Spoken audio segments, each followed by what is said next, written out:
Jack Perry is the new TNT champion. Mercedes Mone is the New Japan Strong champion, and the crowd didn't like it. And Will Ospreay and Swerve Strickland had a banger. What a shocker. I'm Pete Cornell, and this is my review of AEW and New Japan's Forbidden Door 2024. Support WrestleTalk! There were 5 matches on the 0-hour pre-show, and my sum total of it is... it would make for a pretty great episode of Rampage. Kyle Fletcher beat Serpentico in a matter of minutes with a brainbuster on the turnbuckle. The House of Black defeated Private Party, Kyle O'Reilly, and Tomohiro Ishii, and Gabe Kidd and Roderick Strong, which featured some great Brody King and Ishii moments and ended with Brody King winning decisively. Willow Nightingale and Tam Nakano beat Chris Statlander and Momo Watanabe, with Nakano hitting the hammerlock German suplex for the win. Mariah May rolled up Soraya to advance in the Women's Owen Hart tournament in a fun little match. And the main event of 0 Hour was an incredibly fun 6-man tag match of Titan, Hiromu Takahashi, and Yota Tsuji versus Mystico and the Lucha Brothers. Titan stole the show for me, having some insanely good lucha spots mirroring Rey Fenix, but it was Mystico who picked up the win with La Mystica on Titan in the end. A fun, if largely inconsequential 0 Hour. The main card kicked off with Hechicero taking on MJF in his hometown of Long Island, and this is my first time watching Hechicero, and he was awesome. He did great work playing off the crowd, and his unique roll-throughs into submissions and holds was really fun to watch. Unfortunately, the match seemed fairly superficial to me, MJF playing the hits for the crowd, and he won with the Panama Sunrise and a brainbuster with the bout never really reaching a higher gear, which is fine. Not every match needs to be a 5-star classic that goes for 30 minutes, but I would have potentially expected a little more from the opening match to start the night off hot. Still a good match, just felt like it was lacking that little something to take it to the next level. After a propaganda video package putting over how the Young Bucks essentially created the Forbidden Door, we had the Elite of Matthew and Nicholas Jackson and Kazuchika Okada versus Scissor Ace of the Acclaimed and Hiroshi Tanahashi. Now, this might sound very silly, but going into the show, I was looking forward to this match well enough. I thought it was a nice way to get Tanahashi on the card, because you have to, it's Forbidden Door. But I thought it would be a nice, superficial little 6-man tag. But silly old me forgot that opposing Tanahashi was friggin' Kazuchika Okada, which meant this match had so much history to elevate it that much more. And the match was built around those two, purposefully being kept apart the whole match until the end, which was a perfect way to book it. Anthony Bowen saying "Scissor me daddy ace" is... it's actually quite funny. And Nicholas Jackson stealing Max Caster's headphones and yelling over the crowd's chants, "I can't hear you, you dumbasses," also got a laugh out of me. At the end of the match, Tanahashi cleared house and looked like he might have enough to come back into it himself after the Acclaimed were laid out, but Okada nailed him with one Rainmaker, and that was all it took to seal the deal. The next match on the card was... dude, do you mind? I'm trying to record my review. It's fine. No, I'm recording right now. The camera's right there. Dude, why you gotta be such a control freak? Make sure to subscribe to our new video game channel, Control Freaks. The link is in the description below.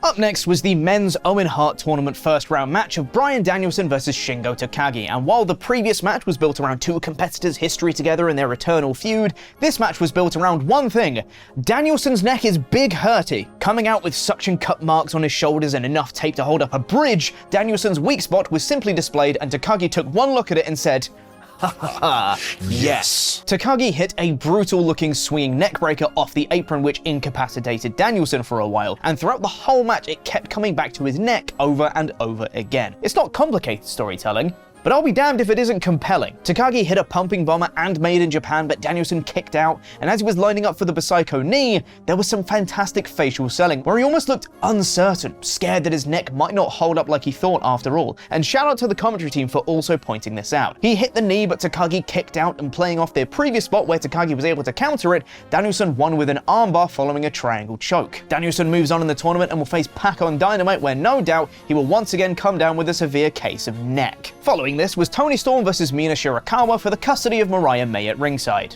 And the AEW Women's Championship, I suppose. Storm entered in her Statue of Liberty cosplay, which was a great choice, and the match itself was a decent little bout. Nothing super special or stand out about it, but nothing bad either. Just a good, solid wrestling match. Storm ended up winning with the Storm Zero, and after the match, the question of who will Mariah May choose was answered. Both of them. She made Storm and Shirakawa shake hands, then hug, and then the 3 of them kissed. Sure, why not? Up next was Orange Cassidy versus Zack Sabre Jr., and this is gonna sound like such a head-ass take, but you know the neck snap spot Zack and a couple of others do, like where their opponent's headed between their feet and then they twist? It gets me every time. For a split second, I'm like, oh, they just broke their neck, and then half a second later, I realize it's pro wrestling.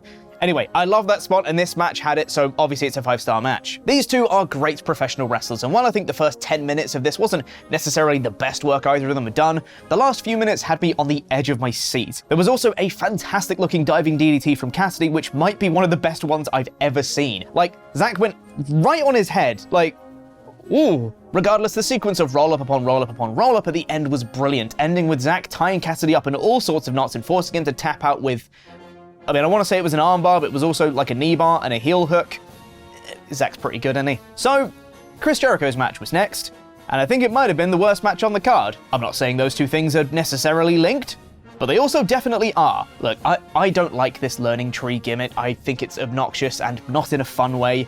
But having said all that, Hook pinning Jericho with a better looking Judas effect than I think Jericho has ever hit did put a smile on my face, so mission accomplished, I guess. This match was fine. It would have felt right at home on a Dynamite, and it wouldn't have been the best match on that show either. It just didn't do a lot for me. In complete contrast, however, the TNT Championship ladder match might have been my match of the night if it weren't for a certain main event later on. This match was absolutely nuts, and I loved every second of it. Mark Briscoe, Konosuke Takeshita, Dante Martin, ELP, Leo Rush, and Jack Perry all put on stellar performances. Honorable mention to Takeshita, who once again proved why he deserves some sort of meaningful push. He hit a brainbuster on an upturned ladder on Dante Martin. He hit a powerbomb onto a ladder in the corner on Leo Rush. He hit a blue thunderbomb through 2 tables on the outside, and the crowd went absolutely ballistic when they thought he was going to win. Also, special shout out to Mark Briscoe, who I think wanted the award for Most Insane Spot of the Night, where he jumped off a chair, off the middle rope, and did a senton through a table on the outside, which also had a ladder and a Takeshita lying on it. He also did a dive off a ladder set up on the apron over the corner of the ring onto another table on the outside.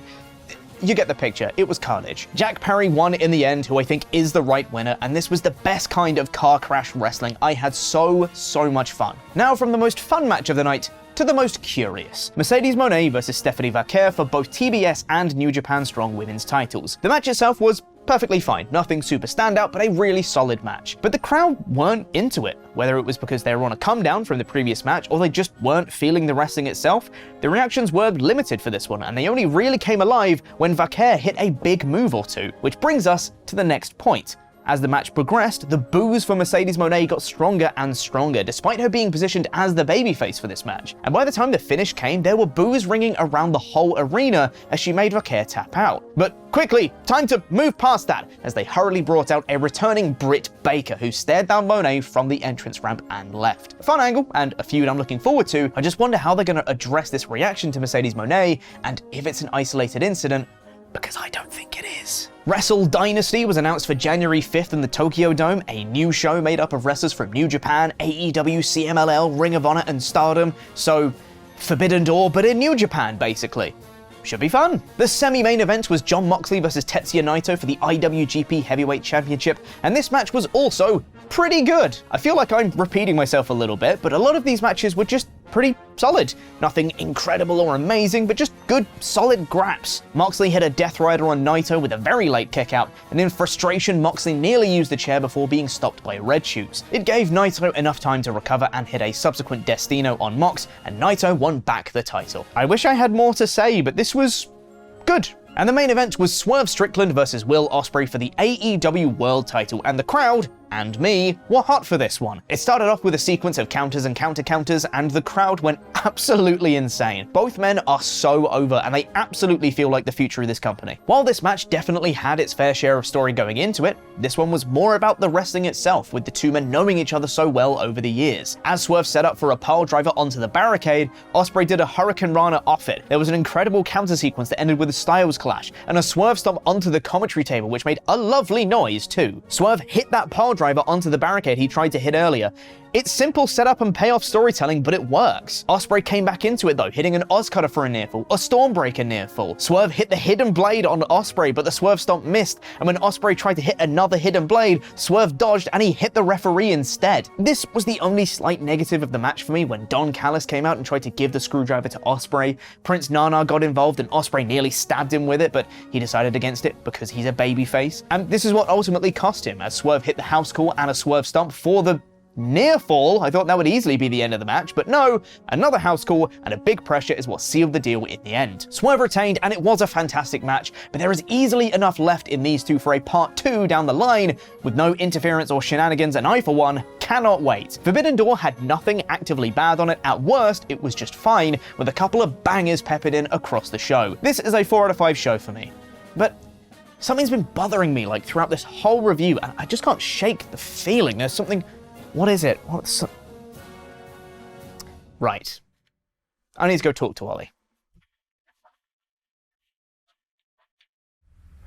Ollie, I need to ask you something. And let me just finish clicking thumbs up on all the pipe on greater than maths comments. Thumbs up. It's not as funny as you think. Yeah, it's actually about that, so I wanted to talk about. What's up? Do you know what t-shirt you're wearing? Sure do. Pipe bomb greater than maths. No, you're wearing it the wrong way around. It's on the back. No, I can feel the print right here. I'm not going to look on it. I'm not going to look at it and check. No, the words are messed up. There's a typo on the merch. We've been selling typo merch. No, your t-shirt is wrong. No, you're wrong, Pete. I thought you were on my side. Pipe bomb is greater than math. Look, just look in the mirror when you get a chance, okay? Thumbs up. Thumbs up.